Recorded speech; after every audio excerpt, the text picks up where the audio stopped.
স্বার্থপর এই দুনিয়া খোদার কসম কারোর জন্য থামে না, বড় স্বার্থপর।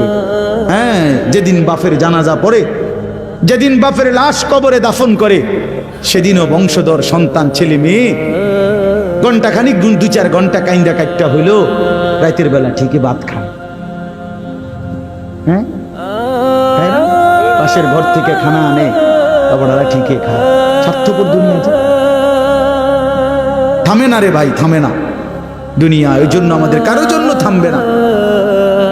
তুমি আমি মরে গেলে শেষ। আবারও বলছি কথা, আমি মরে গেলে এরপরে পৃথিবী যত আধুনিকে হোক না কেন, আমার কি কথা বুঝছেন? আমি মরার পরে যদি সবার ঘর স্বর্ণের বাড়ি হয়ে যায় তো আমার লাভ হইল কি? আমার মৃত্যুর পরে যদি সব মানুষ আধুনিক হইয়া সাঁদের দেশেও জায়গা, আমার ফায়দা কি? আমি তো না, আমি তো মরে গেলাম। যে কবরে চলে গেল সে কি আর ফিরে আসবে? আল্লাহ আমাদেরকে বুঝ দান করেন।